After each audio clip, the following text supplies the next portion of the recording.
எல்லோருக்கும் அன்பான வணக்கத்தை தெரிவிச்சுக்கிறேன். இதுவரைக்கும் நான் பல வீடியோக்களை போட்டிருக்கேன். அதுக்கு நீங்கள் ஆதரவு கொடுத்ததுக்கு மிக்க நன்றியை தெரிவிச்சுட்டு, இந்த காணொளியில் உங்கள் அறிவு மேன்மைக்கான ஒரு முயற்சி. இந்த காணொளி சப்ஜெக்ட் என்னென்னு பார்த்தீங்கன்னா, புலன்கள்னால் ஏற்படும் தீமைகளும் அது பஞ்சபூதத்தின் தொடர்பு நிலையை பற்றி பார்க்க போகிறோம். இப்போது இந்த இந்த புலன்கள் எதுன்னு உங்களுக்கு தெரியும். கண், காது, வாய், மூக்கு, இந்த 5ம் புலன்களாக முன்னோர்கள் சொல்லி வச்சுருக்காங்க. இது நம்ம வரைமுறை அளவோட நடைமுறை வாழ்வில் யூஸ் பண்ணிக்கிட்டு இருக்கோமா? இப்போ கண் நெருப்பு தத்துவம், காது காற்று தத்துவம், வாய் நீர் தத்துவம், இந்த பரிசம் அதாவது உடல் மண் தத்துவம், இந்த ஆகாயத்தோட தொடர்புடையது இந்த மூச்சு காற்றோட விஷயம். இது 5ம் முறையான அளவில் நம்ம உபயோகப்படுத்திட்டு இருக்கோமா வாழ்வியல் முறையில்? இது எதனால் இதில் குறைபாடு இருந்ததுன்னா, ஏற்றத்தாழ்வு இருந்ததுன்னா நமக்கு நோய்களும் ஏற்படுது. அப்போது பஞ்சபூதத்தை நம்ம சரியான விகிதத்தில் உள்ள ஏத்தம் இறக்கத்தோட, அதாவது உள்ளேயும் வெளியும் நம்ம சரியான முறையில் அந்த டெக்னிக்கை யூஸ் பண்ண தெரிஞ்சுக்கணும். ஃபஸ்ட்டு விஷயம். இப்போ நான் ஒரு கண் எடுத்துக்கிங்கன்னு உதாரணமாக, எப்போ பாரு டிவி, மொபைலில், சிஸ்டம்மு இதையே நீங்கள் அதை நான் ஸ்டாப்பாக பார்த்துட்டு இருந்தீங்கன்னா, அந்த நெருப்பு தத்துவம் நீர் தத்துவத்தை எதிர்பார்க்கும். அந்த நீர் தத்துவத்தின் மூலமாக தான் அந்த கண் ஓரளவுக்கு குளிர்ச்சியாக இருக்கும்போது உங்களுக்கு அந்த ட்ரையாக ஆகிறதுக்கூடிய வாய்ப்புகள் கம்மியாக இருக்கும்.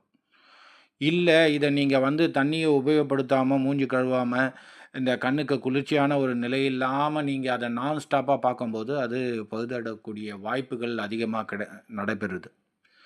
அப்போது கண்ணை நீங்கள் அது ஒரு லாங் லைஃப் வரைக்கும் எந்த ப்ராப்ளம் இல்லாமல் இருக்கணும் அப்படின்னா, அதை வரைமுறையோட, ஒரு புரிதலோட, தெளிவோட, அந்த ஞானத்துக்கு, அறிவுக்கு அடிப்படையாக இது தான் இருக்குது.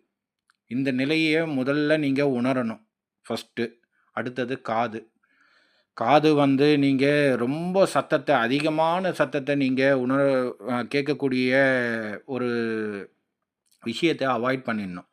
ஒரு இயல்பாக ஒரு ஒரு குறிப்பிட்ட அளவோடு அந்த சத்தத்தை கேட்குற அளவுக்கு அதுக்கு உண்டான வரைமுறையை வச்சுக்கணும்.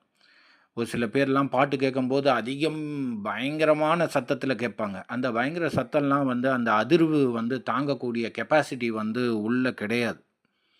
உள்ளே இருக்கிற ட்ரம்மு அப்புறமா வேறு நிலையில் ஆகிடும். அதுக்கப்புறம் இந்த பேச்சின் முன் வாய். இது நீங்கள் அதிகமாக பேசிக்கிட்டே இருந்தீங்கன்னா அது ட்ரை ஆகிடும். அதுக்கும் ஒரு நீர் தத்துவம் தேவைப்படுது. அப்போ அந்த நீர் என்ன பண்ணுன்னா, ஒரு தாகத்தை ஏற்படுத்தாமல் அந்த நிலையை அப்படியே மெயின்டைன் பண்ணும். அடுத்தது இந்த சரீரம், உடல். இதை நீங்கள் தொட்டாவே ஷாக் அடிக்கும். நீங்கள் எப்படி எலக்ட்ரிசிட்டிக்கு ஒரு பவர் சர்க்குலேட் ஆகுதோ அதே மாதிரி தான் பாடியிலையும். நீங்கள் இப்போது ஒருத்தரை தொட்டு பேசக்கூடாது. இதுதான் நம்ம முன்னோர்கள் சொல்லி வச்சுட்டு இருக்கிற மிகப்பெரிய ஒரு கலாச்சாரம், ஒரு நாகரீகமும், பண்பாடும் இதில் அடங்கியிருக்கு. நம்ம ஏன் வணக்கம் சொல்கிறோம்?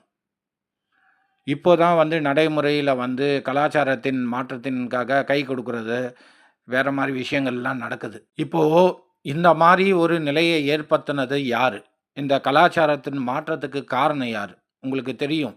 இது நம்ம வணக்கம் சொல்லி தான் பழக்கம். ஏன்னா நம்ம யாரையும் தொட்டு பேசக்கூடிய ஒரு கலாச்சாரம் கிடையாது நம்மளது. அப்போது இந்த சரீரத்தை தொட்டு நீங்கள் தொட்டாவே என்ன ஆகும்னா, தொடுறவங்களுக்கும் பவர் சர்க்குலேட் ஆகும், தொட்டு பேசுகிறவங்களுக்கும் அது சர்க்குலேட் ஆகும். அப்போ உள்ளே இருக்கிற ஹியூமன் பாடியோட உள்ளே இருக்கிற ஸ்பேர் பார்ட்ஸ் எல்லாம் ஹார்மோன்ஸ் இம்பேலன்ஸ் ஆகும். அப்போது உள்ளே இருக்கிற பாடியோட ஸ்பேர் பார்ட்ஸ் எல்லாம் ஒரு ஏக்கம் ஏற்படும், ஒரு வைப்ரேஷன் ஏற்படும். அது நல்ல வைப்ரேஷனாக இருக்கலாம், அதை தொடர ஆளை பொறுத்து இருக்குது. இப்போ தொடுற ஆள் வந்து நல்ல வைப்ரேஷனோட இருந்தாங்க. ஆக்சுவலா தொடக்கூடாது. அப்படி இப்ப தான் நீங்க நெறைய கிரைட்டீரியா வச்சிருக்கீங்கல்ல. உங்களுக்குள்ள ஒரு ஒரு கருத்துக்கள் ஒரு பல்வேறு காரணங்கள்ல பல்வேறு மக்களோட பல்வேறு எண்ணப்பாடுகள் இருக்குல்ல. இது யாரும் தப்பு, ரைட்டுன்னு சொல்லக்கூடிய நீதிபதி யாருமே கிடையாது. நான் தான் முன்கூட்டியே வீடியோல சொல்லிட்டேன். அவரவர் மனசாட்சி ஆளுமை செய்யும் ஆத்மாவே நீதிபதியாக அமைகிறது. இது நல்லதா, கெட்டதான்னு நீங்க தீர்மானம் பண்ணிக்கங்க. அது உங்ககிட்ட விட்டுர்றேன் நான். தொட்டா இந்த மாரி வைப்ரேஷன் வரும். அத தொடுற ஆள பொறுத்து இருக்கு.